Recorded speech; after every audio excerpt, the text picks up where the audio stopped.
Can you tell us a little bit about what you think are some of the biggest misconceptions about cybersecurity and pop culture? Debunk some of those for us. Yeah, absolutely. There are several right off the top of my head. Probably the most widely proliferated one is that in order to get into cybersecurity, you need to walk 10 miles backwards up a hill in the snow, and that you have to go through such rigorous obstacles in order to get your first cybersecurity position. I'm a very large advocate for once I get to where I'm going and once I've achieved the goal that I originally set out to achieve, that I should be turning back around and doing my best to help the person who's trying to get to where I'm at. Instead of making it such a complex journey that I encountered myself, I think we should be making it easier for the people who are to come.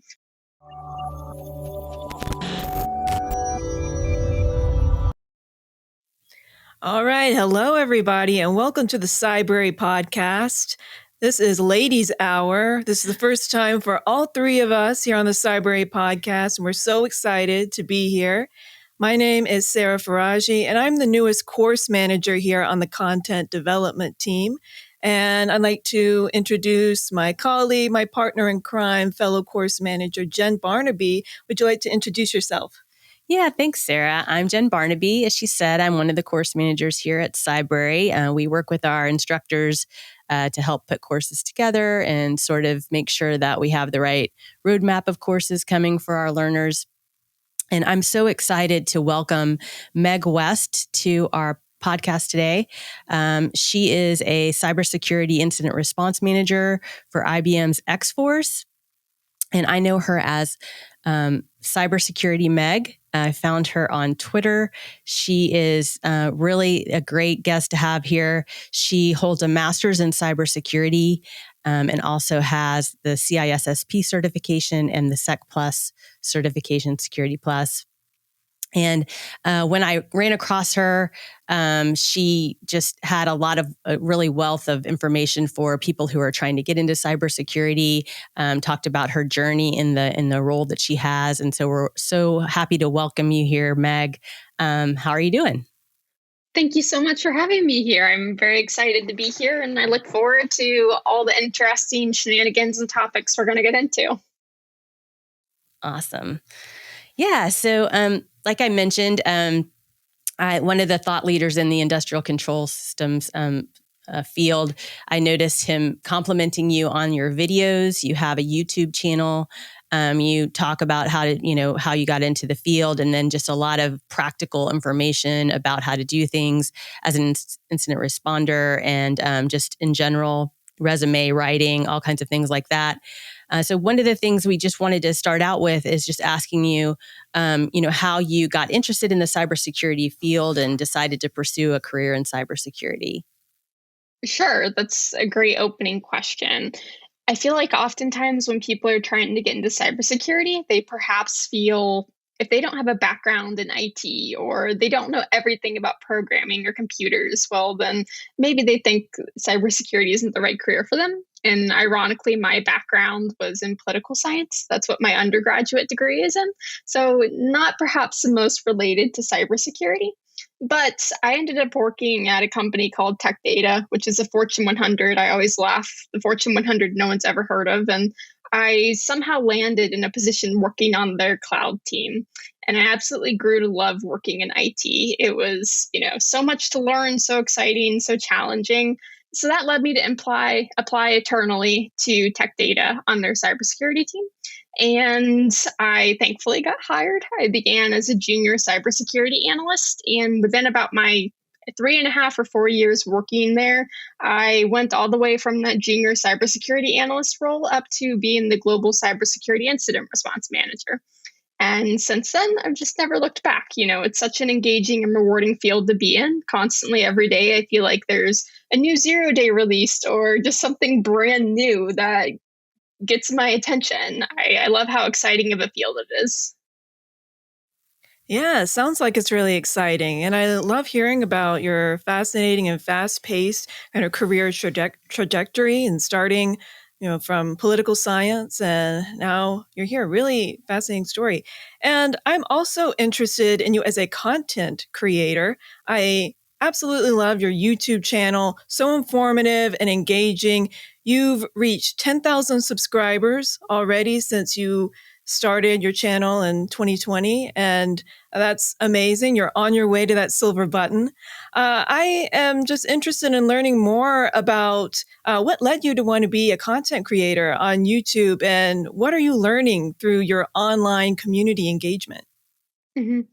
So there are several reasons that I felt encouraged to I don't I don't refer to myself as a content creator. I guess I'm still too like shying away from that word. It's just such a big name that I'm not ready to label myself as, but I'll be quite frank. I had no idea when I first sat down to create my YouTube video, the absolute first YouTube video I created. I had no idea that people would actually have an interest in what I had to say. But what catalyzed that was I was studying for the CISSP exam, and wherever I turned to get direction or resources or really any information, I felt like everyone I was looking at who was creating content, they didn't look like me. It was always the same, middle-aged male, and that was just kind of on repeat. And I'm a big believer of when people sit down to try to achieve something, if they're not seeing anyone who looks like them or identifies like them or has an experience like them, it makes it that much more difficult to connect, to really kind of identify with the message that's being shared. And I also felt like that there was a lot of gatekeeping going on. Obviously, women are a minority in the cybersecurity field. So I felt like, women and other minorities were vastly underrepresented. So I kind of wanted to fill the gap, so to say. I know that's, really big shoes to try to fill, but I wanted to kind of be the face of, hey, you can do this. You don't need to fit into these specific XYZ requirements that you so often hear in order to be successful or to accomplish something that you're trying to within the cybersecurity field. Yeah, that's interesting. We were wondering about that because you did cover that on your YouTube channel, just sort of like what it's like to be in the cybersecurity field as a woman. And just in IT in general, I think. And I was wondering if you still feel like it's sort of a boys' club, and how is it evolving? I know you're active on Discord and different other places where people are wanting to help each other out. Do you find that you still face barriers in those places, or is it kind of evolving and getting better? It's a very interesting question. Definitely, I still think I don't want to say it's a boys' club. However, I will say by the sheer, actual mathematics of it, absolutely. Chances are if you go to work at a new position on a cybersecurity team, you're going to be working with the vast majority of males. So, in that sense, yes, it's a boys' club.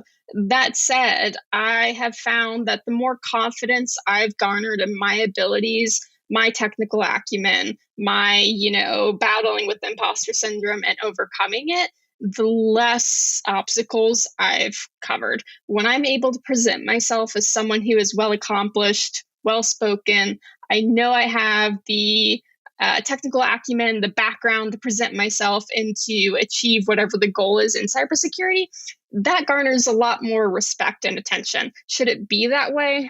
I don't know. That's, a whole nother debate. Perhaps people should just respect each other off the basis of, oh, we work together, or, we're colleagues, that kind of ordeal.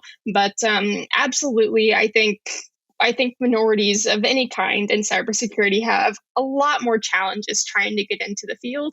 But thankfully, I've noticed that the higher I climb within the field, the less obstacles I'm encountering.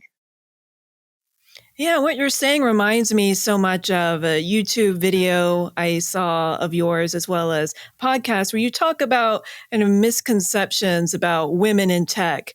And I'm also interested in learning about misconceptions that you've seen about the cybersecurity field in general, especially in popular culture. Can you tell us a little bit about what you think are some of the biggest misconceptions about cybersecurity and pop culture? Debunk some of those for us. Yeah, absolutely. There are several right off the top of my head. Probably the most widely proliferated one is that in order to get into cybersecurity, you need to walk 10 miles backwards up a hill in the snow, and that you have to go through such rigorous obstacles in order to get your first cybersecurity position. I'm a very large advocate for once I get to where I'm going and once I've achieved the goal that I originally set out to achieve, that I should be turning back around and doing my best to help the person who's trying to get to where I'm at, instead of making it such a complex journey that I encountered myself. I think we should be making it easier for the people who are to come, especially in today's cybersecurity state where we have several million positions open and not enough people to fill them. We shouldn't be making it so difficult for people to try to get into cybersecurity. We shouldn't be gatekeeping or trying to ward people off. We should be trying to help them get into the field in the most efficient and proficient manner as possible. That said, another really big misconception I feel, and we kind of touched on this earlier, is that a lot of people say if you don't have all this IT experience and you don't know how to program and you don't have the degree in cybersecurity or IT, then you don't belong in the field. But one of the most widely misunderstood things is that cybersecurity isn't solely just a technical field. There are so many different subfields of cybersecurity. Perhaps one that a lot of people aren't familiar with, it's called GRC, which that stands for Governance, Risk, and Compliance, if anyone's not familiar with it. But it's an entire subfield of cybersecurity that's generally not technical, but it's still so incredibly vital to cybersecurity in any size of an organization. So you don't need those programming skills. You don't need to know how a source or a SIM solution works. And that kind of GRC subfield, definitely you're going to be a positive benefit to the cybersecurity field without having to be that super techie person. So I think I think the thing that we're debunking here is that you need to be technical to work in cybersecurity, or that cybersecurity in itself is a technical field. Absolutely, it is to some degree, but we need non-technical people just as much as we need technical folk too. Yeah, I mean, that means a lot to me and Sarah because we're actually not, highly technical in our field, but we work with people who are, and we kind of try to bridge the gap to make sure that our content is understandable, especially for those trying to break into the field. So that's really a great point. I also know that you've done interviews on TV, and I've seen on your Twitter feed that you've mentioned how practicing cybersecurity is not just about protecting assets and data, but also about protecting people's jobs and livelihoods, and it can be really serious business. I was wondering, kind of what made you say that, and were you drawing from specific instances that you dealt with, where people's lives, or not lives, I'm sorry, people's jobs are on the line and that type of thing? Yeah, so I think a lot of people get into cybersecurity because they think it's an easy job to make a lot of money in. And there's nothing wrong with that because there's definitely a lot of truth to it. We all know cybersecurity is generally going to be a very high paying field. And absolutely, if you're trying to make good money, it's a great field to get into. That said, I think we need to differentiate between what are the best reasons to get into cybersecurity. There's no shame in wanting to make a lot of money. We all go to work and have a job because we need to make money.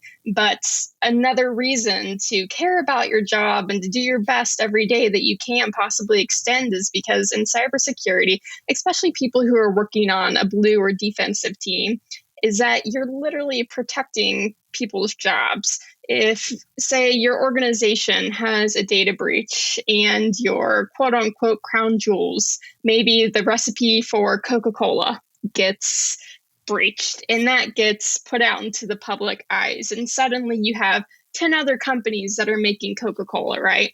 Well, of course, that wouldn't be ideal for Coca-Cola. Their stock would probably drop. They'd probably have to do some layoffs. Some people would lose their jobs. These are the kind of scenarios that run through my brain. And I think oftentimes cybersecurity professionals lose sight of what the end goal is. We think, yeah, we're just protecting data.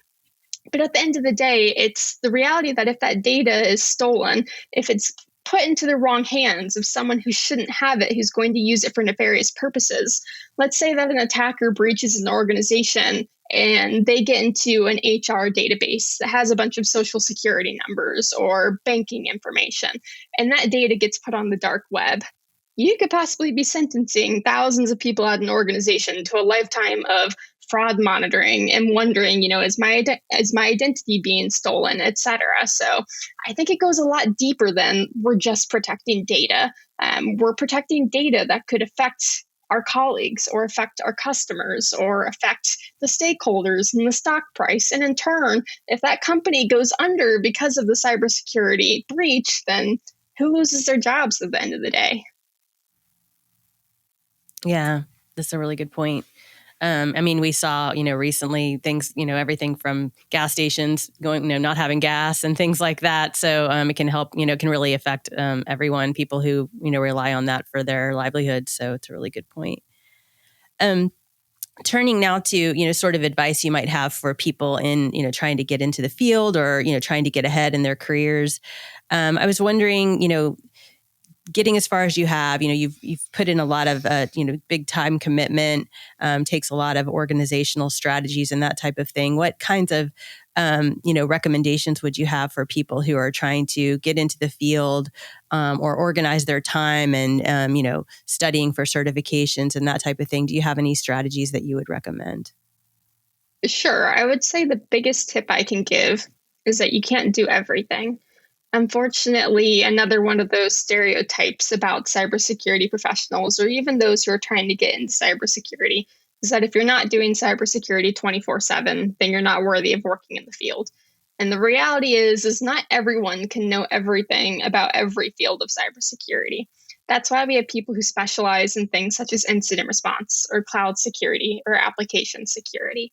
I think the best thing people can do when they're trying to get into cybersecurity is to really hone in on what exactly it is they're interested in, if they have an idea, and then to approach that with as much tenacity and vigor as they can.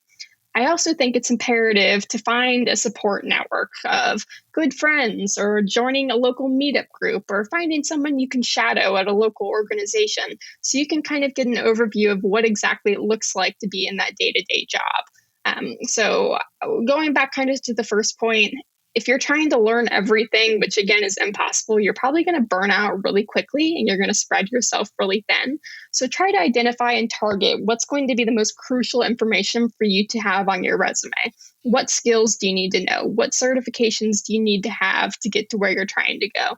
And once you've really kind of honed in on what exactly it is you need to achieve, accomplish, and master before you can get that job, set your plans for it, make a timeline, a realistic one, and then put everything you can possibly give into it without burning yourself out.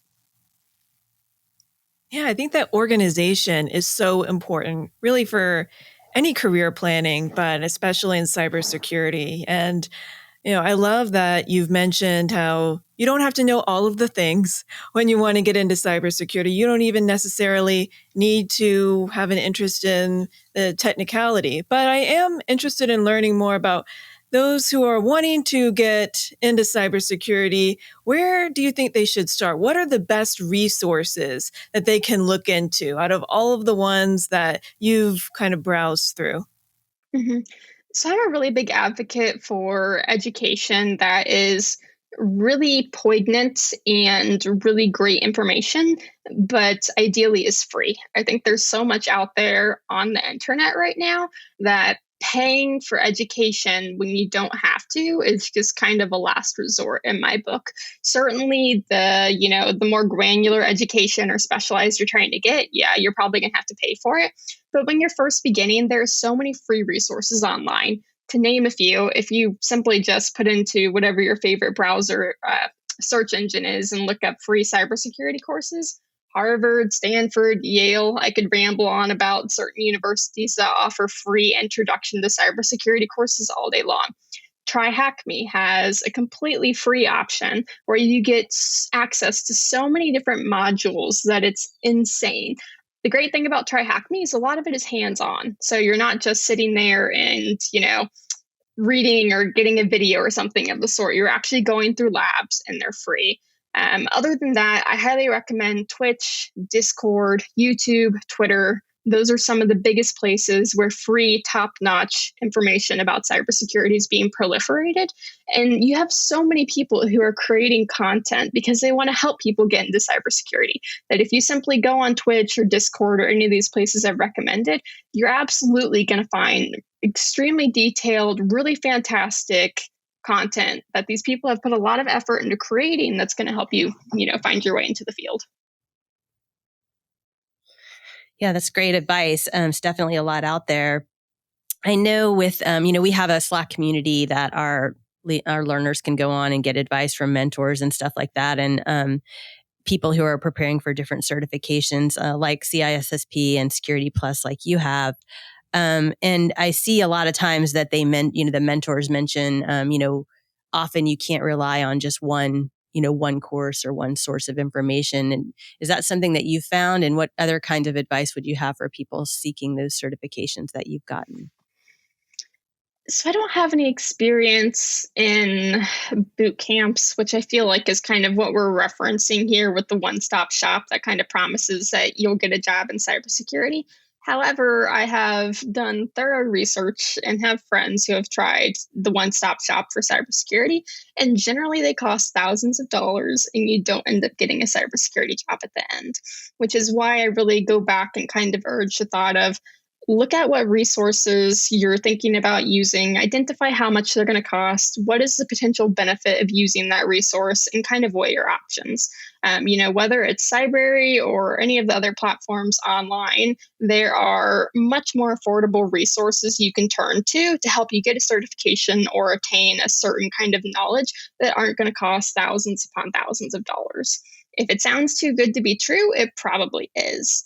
That said, for working towards certifications, this really goes back to kind of what we were talking about earlier in being organized.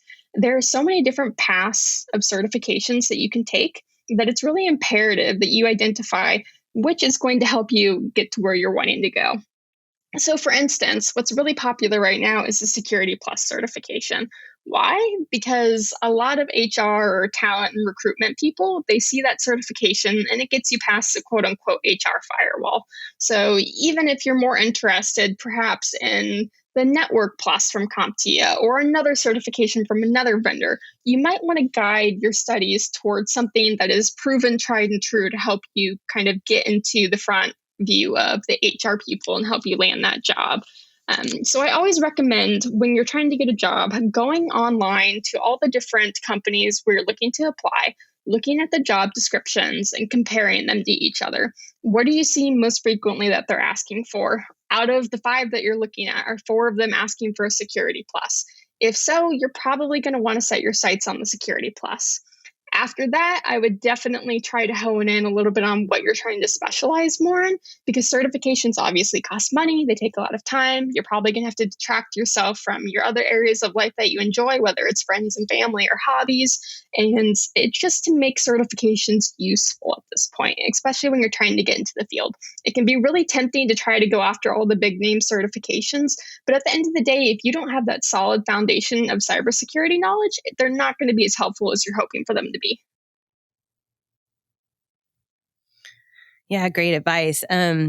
Cool. Well, I'm going to try to slip in one more question here. I noticed on your YouTube channel, you mentioned that you also like to talk about dogs, and I am a huge dog fan. I have 3 right now myself, and I wanted to know, do you still have your dog? And how's she doing? Bella, I saw your picture of her. Absolutely. She is the spunkiest, most adorable dog. She absolutely loves cybersecurity. And the reason I say that is because she loves sitting at my feet while I'm working because it's warm and she can just cuddle up next to me. So, yes, Bella, the Australian Shepherd, she's adorable. And she says hello to everyone who's listening. That's awesome. Cool. So I think that is all we have from our side. Do you have any questions for us? No, I think this was, a really insightful and engaging conversation. I hope that everyone who is listening, specifically people who are struggling to get into the field, perhaps you feel a little bit more empowered or a little bit more level-headed about what you're trying to achieve. My hope for anyone who's listening is that you can kind of take away from this that you are completely capable of getting into the field regardless of your situation. If you don't have money, if you don't fit the certain stereotype about who should or who shouldn't work in cybersecurity, if you don't have the education, whatever it is, I promise you there's a position for you in cybersecurity. You are needed, you are valuable, and we could definitely use your help. Wonderful words of wisdom from Meg West, aka Cybersecurity Meg. Thank you to everyone for listening in to the Cybrary podcast. Really appreciate your time, Meg. It was an honor to have you here.